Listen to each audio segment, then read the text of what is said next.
We finally solved the Audie Murphy mystery, and this is bad. Audie Murphy's story usually gets told like a straight line. A barefoot kid from Texas, a teenage soldier who becomes the most decorated American of World War II, then a Hollywood star. Roll credits. But that version skips the sharp edges, the sleepless nights, and the final chapter that never sat right with anyone who looked at it closely. Today we're going to walk the whole road with him, where it begins, where it breaks, and where it ends on a foggy mountain in Virginia. And yes, by the time we're done, the neat accident label stuck on his death won't feel so neat anymore. Audie Leon Murphy was born on June 20, 1925 in Kingston, Texas, the seventh of 12 children. His parents, Emmett and Josie Bell, were sharecroppers. That meant long days, thin harvests, and debts that never seemed to shrink. His father drifted away while Audie was still a boy. His mother, the center of that fragile world, died when he was 16. School ended for him in the 5th grade, not because he didn't want to learn, but because it was time to work. He shouldered odd jobs with the blunt purpose of feeding younger siblings. Those years didn't give him much, but they gave him what he would spend for the rest of his life: responsibility, perseverance, and a hard, stubborn kind of hope. Then the world shifted. War spread like a storm cloud, and every small town in America felt the pressure change. Audie tried to enlist wherever he could. The Navy said no. The Marine Corps said no. He was 5'5" and barely over 110 pounds. On paper, he didn't look like the kind of man who changes battles. The Army said yes. That single yes in 1942 put him on ships and trains and muddy roads that leapfrogged from North Africa to Italy, then up through France and into Germany. The men around him learned what no recruiter's form could measure. Size had nothing to do with steel. On patrols and in firefights, he built a reputation that wasn't flashy. It was practical, disciplined, and ferociously loyal to the men at his side. He didn't waste courage on theatrics. He spent it only where it bought his unit another minute, another yard, another chance to live. All of that becomes clear on one winter day in eastern France. January 26, 1945, near the village of Holtzwihr.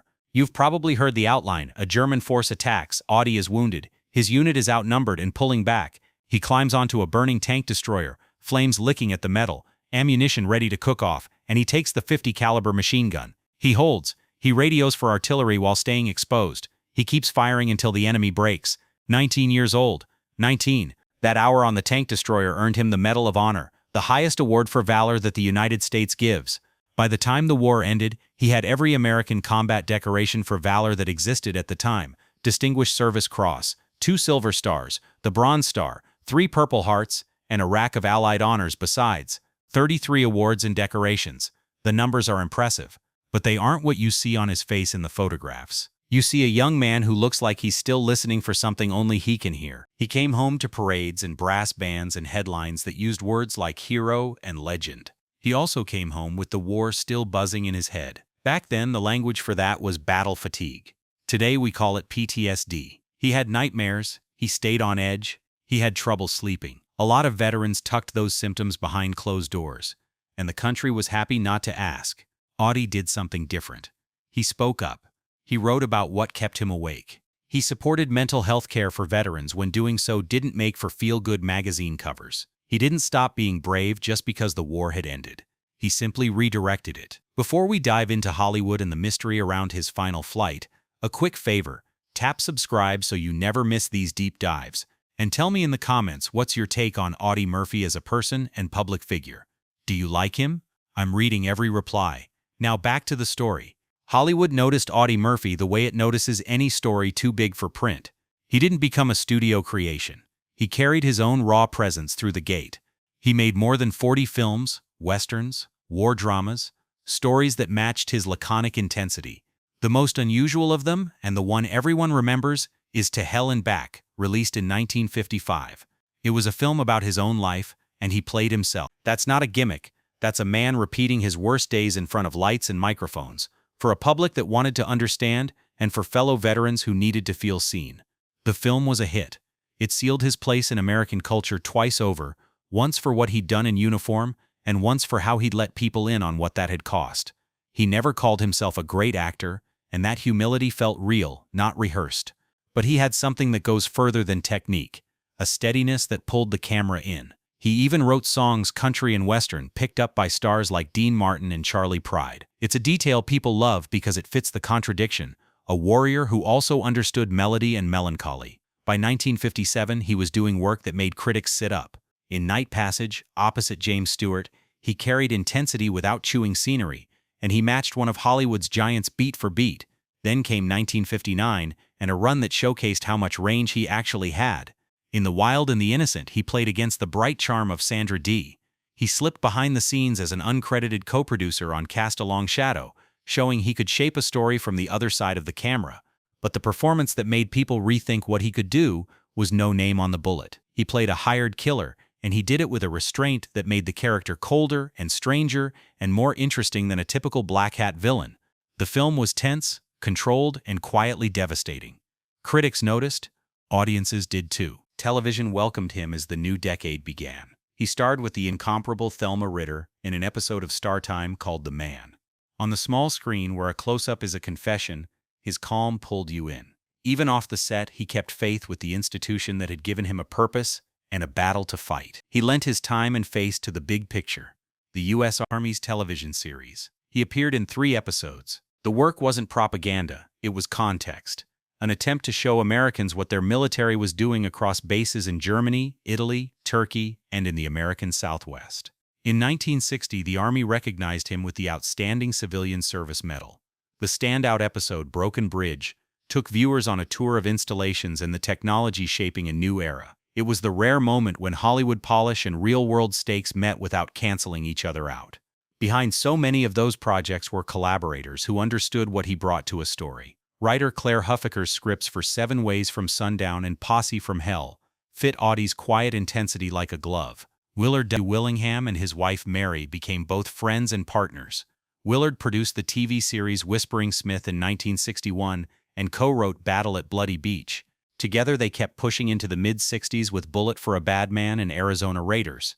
They wrote the screenplay for Gunpoint and followed with 40 Guns to Apache Pass in 1967, the last feature where Audie carried the lead in a Western. He wasn't afraid to take his work overseas either. In 1966, he filmed Trunk to Cairo in Israel, proof that he would step outside the usual backdrop if the story warranted it. Another partnership mattered for reasons that had nothing to do with studio meetings. He met director Bud Bedecker in a boxing gym, Terry Hunt's athletic club, where Audie asked to spar with him. That's how some working relationships start, with 2 men testing each other in a ring. Bedecker's first Western, The Cimarron Kid, had Audie in the title role back in 1952, the first sign of a collaboration that would stretch over years. By 1969, Bedecker had written A Time for Dying, the film that would end up being Audie's last. 2 other projects were sketched out, A Horse for Mr. Barnum and When There's Something to Do, but they never got made. In a different timeline, those films materialize and draw a new arc in his career. In ours, they exist as what-ifs. All of this played out while his personal life tried to sort itself into something steady. In 1949, he married actress Wanda Hendricks. They were high-profile, handsome, and hurting in ways the public didn't see. The pressures of fame, the aftershocks of combat trauma, and the grind of public expectation wore at them. The marriage ended in 1951. Just 4 days after the divorce was final, he married Pamela Opal Lee Archer, a former airline stewardess with a calming presence that cut through noise. That quick decision wasn't a scandal. It was the choice of a man looking for a harbor. They had 2 sons, Terry Michael, born in 1952, and James Shannon, a few years later. Pamela wasn't simply the second wife. She was a witness, a confidant, and a steadying force in a life that rarely slowed down. So how does a life like that end? If you're familiar with the headline, you know the date, May 28, 1978. The place, Brush Mountain near Catawba, Virginia. The plane, a small twin-engine Aero Commander. The official account is uncomplicated. The weather was bad, the terrain was unforgiving. The pilot made errors while flying low. The plane went down. Everyone aboard was killed. Audie Murphy was 45. For years, that was the story. It was sad, it was clean, and it fit the kind of tragic symmetry people expect from famous lives. A warrior survives the war but loses to time, circumstance, and an unlucky sky. Except the story never sat entirely flat. People who dig into aviation accidents know the way little details can snag. Altitude choices that don't add up, fragments of testimony that don't agree, parts of a wreck that are missing or miscatalogued. Most of the time, those snags get smoothed away by experts with better data and better models. Sometimes they don't. Around the edges of the official story, rumors grew. Some of them were tabloid-level nonsense. Some were understandable speculation. A few were rooted in real inconsistencies. The simplest doubts sounded like this. Why were they flying that route at that altitude in that weather? Why did certain elements of the crash site not match up perfectly with the narrative in the paperwork? Why did some accounts from people close to the flight differ in small but stubborn ways? Then the theories got bigger. They pulled in the sort of shadowy language that sticks to the Cold War like burrs. Intelligence contacts, covert programs, names that don't appear in print, warnings that arrive too late or never at all. One thread suggested he had stumbled near sensitive information through his Hollywood connections and his patriotic work with the Army's public-facing programs. Another thread suggested enemies in private business. Another pointed at organized crime. When you don't have proof, the world is full of motives. For a long time, nothing more concrete emerged. Families grieve, and the last thing they want is to shovel conspiracy into an open wound. Many of Audie's loved ones resisted anything that smelled like rumor. You can't fault that. The official version is painful but survivable. The other possibilities are a maze filled with ghosts. But time works on stories the way water works on stone. It wears them down, and sometimes it reveals what's underneath. Declassified documents change what investigators can see. Technology makes it possible to review wreckage with new methods, to plug weather data into models not available in 1971, to compare testimonies with software that flags the places where human memory frays. A group of independent investigators took advantage of that shift. They went back to the start. They looked at what the paperwork actually says instead of what people remember it saying. They studied recovered fragments and the patterns of damage on them. They interviewed people who had gone silent for decades and people who never thought anyone would ask. What they found and what they've argued pushes hard against the tidy pilot error in bad weather explanation. They point to evidence of tampering in the aircraft's control systems, wiring cut or rerouted in a way that shouldn't exist in a healthy plane. If true, that doesn't just increase risk, it nearly guarantees catastrophe under the conditions that day. The same team says there are credible accounts that Audie was under some level of surveillance in the months leading up to the crash. Nothing as cinematic as men in trench coats, but a pattern of attention from people with reasons to stay off stage. And then there's the whistleblower. A person who kept quiet for a lifetime and finally said that what Audie overheard or was given access to made him a liability to people with power. According to that account, the crash wasn't a tragic alignment of weather and mistakes, it was a decision disguised as misfortune. Let's be clear about what this means for the story we tell. The official record still says accident. The new claims say sabotage. Anyone with a fair mind has to hold both ideas at the same time until evidence makes one of them impossible. That's not fence-sitting. That's how you treat the memory of a man who deserves the truth more than he deserves our certainty. If the sabotage scenario is real, the implications are ugly. It means a nation that wrapped a ribbon around his chest might also have allowed or even ordered threads to be cut in a cockpit. It means the line between Hollywood and Washington, which was always fuzzy in the 50s and 60s, hid more than press releases and photo ops. It means that courage on a battlefield does not always protect you from the politics of peacetime. And if the accident story is still the story, it still leaves us with a question that matters. Why did so many details sprout doubts? Part of the answer is simple. Aviation disasters are puzzles built out of violent forces. Wires snap in crashes. Gauges break. People misremember. Terrain creates illusions. Weather changes mile by mile. But another part is about what happens when a culture tries to simplify a complicated person. Audie lived with trauma he never fully outran. He had business ventures that didn't all go right. He knew people who didn't share his values. In that mess, narratives take root. Some are false. Some are half true.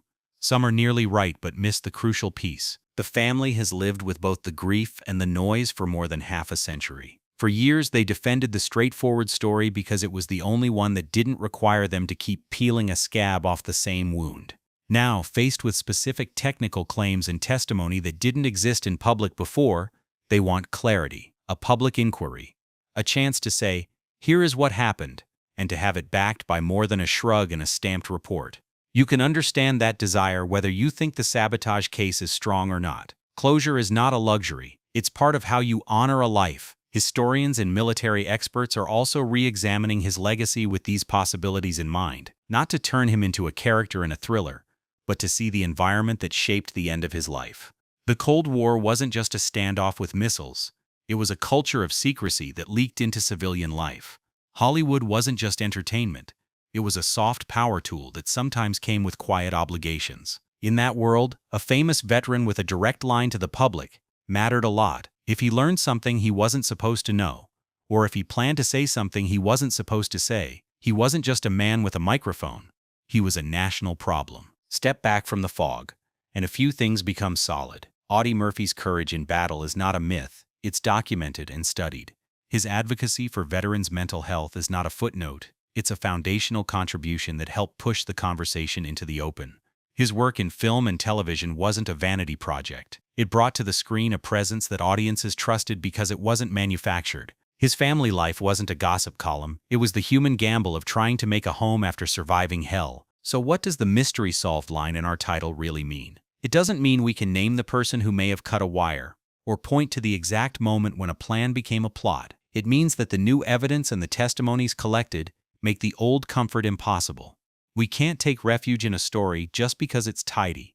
We can't close the file on a hero's death simply because the truth might embarrass institutions or complicate our nostalgia. Let's retrace the long arc one more time, not as headlines, but as a life. A boy grows up in the Great Depression with too much responsibility and not enough food. He trades a school desk for a job because someone has to. He stands in recruiting lines and hears no until he hears yes. He goes to war, and on a cold day in France he chooses to stand where anyone else would have run. He earns every medal a nation can give, and he earns scars no medal can heal. He comes home and decides that silence is not his path. He helps other veterans name the things that haunt them. He works in Hollywood and lets people see the man behind the myths. He loves, fails, loves again, becomes a father, and builds as normal a life as someone with his past can build. Then a small plane in bad weather goes down in the mountains, and the tidy line breaks into tangled threads. If the dark version is true, that someone engineered his death and dressed it up as an accident, then the country owes him more than gratitude. It owes him the truth, on paper, in a courtroom, in the official record. If the dark version is not true, then the country still owes him something important. The labor of looking, of testing, of proving, so that the doubt doesn't sit forever on his name like a stain. Either way, the man at the center of all this deserves to be seen whole, not a poster on a bedroom wall, not a statue with a bronze stare. A small fierce Texan who carried other men out of fire, a young star who learned his marks and hit them, a husband trying to steady his life, a father with 2 sons who had to grow up with everyone else's idea of who their dad was, a veteran who admitted out loud that bravery doesn't erase fear, and that healing isn't the same thing as forgetting. When we talk about heroes, we like clean edges. We like the moment of triumph and the promised sunset. Audie Murphy's real life refuses that shape. It is sharper and sadder and more instructive. Even the way his story may have ended, if the new investigation is right, teaches something. Though it's a lesson nobody wants to learn, that power sometimes chooses convenience over honor, and that the people who give the most can be the ones most at risk when their honesty becomes inconvenient. So where does that leave us?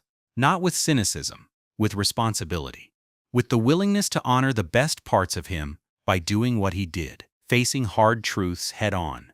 If that means reopening archives, let's reopen them. If that means admitting mistakes in the original inquiry, let's admit them.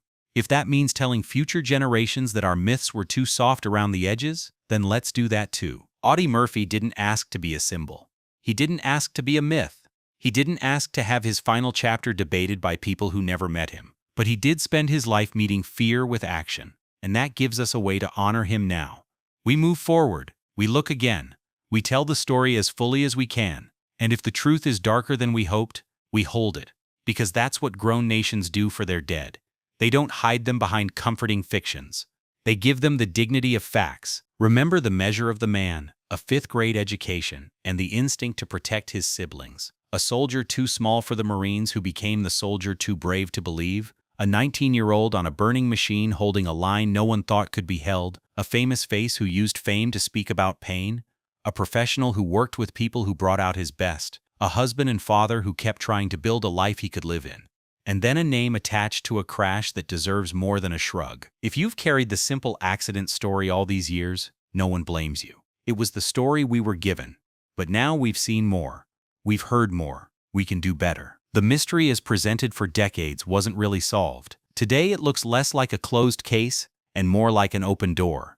On the other side is a version of events that may cost reputations and rewrite a small part of American history. That's not comfortable. It is necessary. Audie Murphy's medals are not the reason to seek the truth. The reason is simpler and higher than that. It's because a country that can look at itself honestly, even when the mirror shows something hard, is a country that deserves the sacrifices people like Audie made for it. If he was lost to weather and human error, let that be the final word, backed by renewed scrutiny. And if he was lost to calculation and malice, then let that be recorded plainly, and let justice do what it can. Even this late, we finally solved the Audie Murphy mystery enough to know this. The old answer is not enough. The new answer isn't pretty. But the man at the center of it has earned more than pretty. He's earned the truth. And that, more than medals, more than box office receipts, more than magazine covers, is how a nation says thank you.